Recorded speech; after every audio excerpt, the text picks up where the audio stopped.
আল্লাহ পাকের উপর ভরসা করে চলতে পারা, এটা খুবই সৌভাগ্যের লক্ষণ। সাধারণত আমরা যারা গুনাহগার আছি, আমাদের জন্য অনেক সময় কষ্ট হয়ে যায়।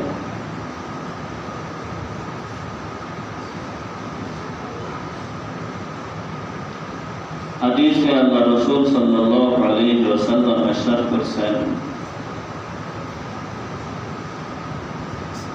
ইযা তাকাররাবাল আবদু মিন্নি শিবরান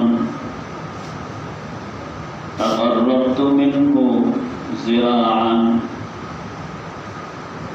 বান্দা যদি আমার রাহে, আমার রহমতের দিকে এক বিগত আগায়, আমি বান্দার প্রতি এক হাত আগাই।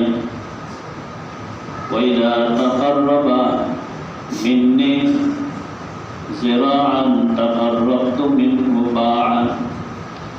আর যদি বান্দা এক হাত আমার রহমতের দিকে আগায়, আমি বান্দার দিকে 2 হাত অগ্রসর হই। আল্লাহ আরো বেশি রহমত দেন। বাকি রহমতটা মাঝে মধ্যে বাধা পড়ে গুনাহের কারণে। আল্লাহ পাক রহমত দেনই, কিন্তু গুনাহের কারণে রহমতটা অনুভব করা যায়। বান্দার প্রতি আল্লাহ পাকের যে রহমত, যে অনুগ্রহ, এর একমাত্র বাধা হলো গুনাহ। বান্দার প্রতি আল্লাহ পাকের রহমত না আসার একমাত্র বাধা কি? গুনাহের কারণে আল্লাহ পাকের নির্ধারিত রহমত বান্দার প্রতি আসে না। অনেক হাদিসে সহিহ বুখারীর মধ্যে হাদিসটি বর্ণিত। হাদিসটা বয়ান করছে আবু হুরায়রা রাদিয়াল্লাহু তাআলা আনহু। عن أبي هريرة رضي الله تعالى عنه قال سمعت رسول الله صلى الله عليه وسلم جعل الله الرحمة 100 جزء। আল্লাহ রাসূল সাল্লাল্লাহু আলাইহি ওয়াসাল্লাম বলেন, হাদিসে কুরসি মানে ভাষা আল্লাহ পাকের, কিন্তু বয়ান করছে নবী আকরাম সাল্লাল্লাহু আলাইহি ওয়াসাল্লামের মুখ দিয়ে।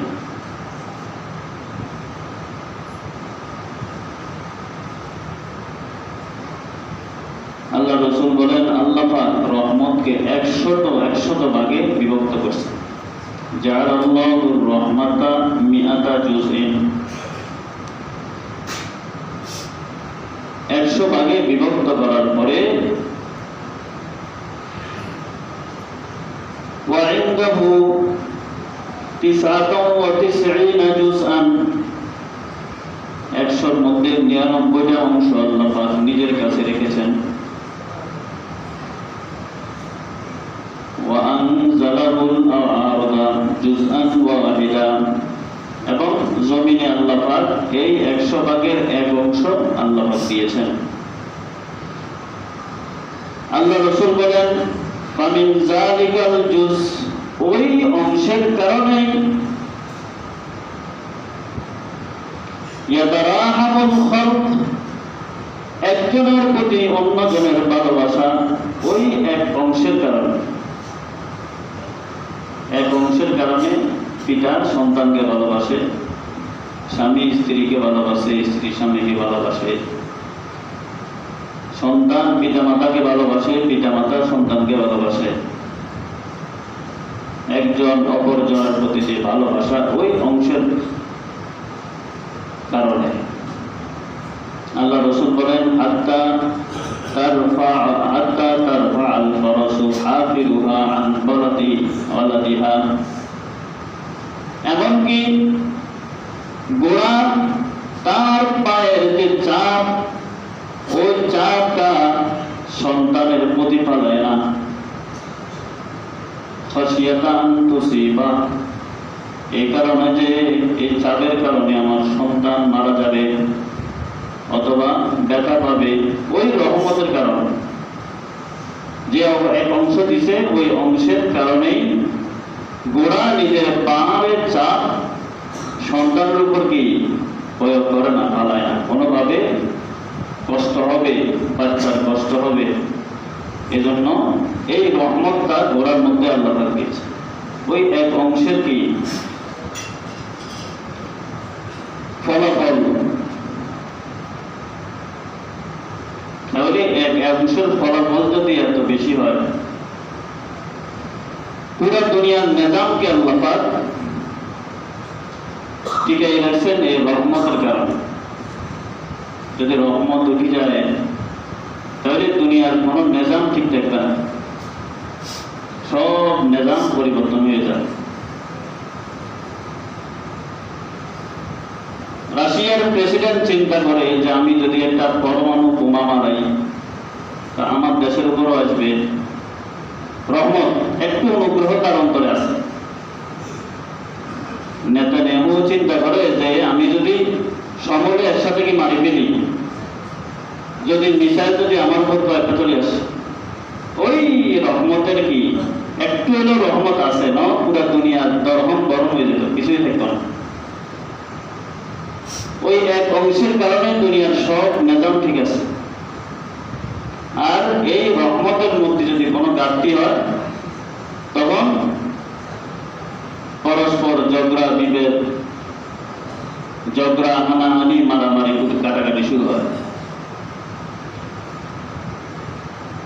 এই অংশের মধ্যে যদি পরস্পর একটু রহমতের ক্ষেত্রে, দয়ার ক্ষেত্রে যদি একটু কমতি হয়, ছেলে বাবাকে আর ভালোবাসে না, বাবাকে হত্যা করতে উদ্বুদ্ধ হয় যদি রহমত না থাকে। স্বামীর প্রতি স্ত্রীর কোনো মায়া থাকে না যদি ওই অংশের মধ্যে যদি একটু কি কমতি দেখা দেয়।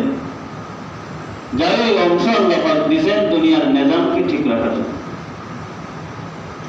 যদি ওই অংশটা যদি না থাকতো, 100 ভাগের এক অংশ যদি দয়া না থাকতো, দুনিয়ার কোনো নিজাম ঠিক থাকতো না। পিতার 24 ঘন্টা জীবনের মূল্যবান একটা সময় চাকরির মধ্যে কাটাইতো না, চিন্তা করতো তো রহমত তো নাই, আমি কার জন্য কি চাকরি করব।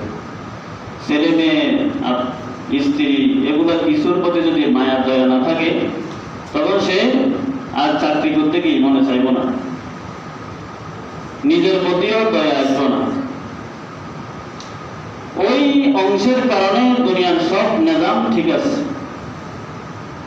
যখন এটার মধ্যে যখন সামান্য একটু কমতি দেখা যায় তখন তো শুরু হয় কি ঝগড়া, হানাহানি, মারামারি, কাটাকাটি শুরু হয়। বলতেছিলাম আল্লাহ পাক বলেন, কুল ইয়া ইবাদিয়াল্লাযী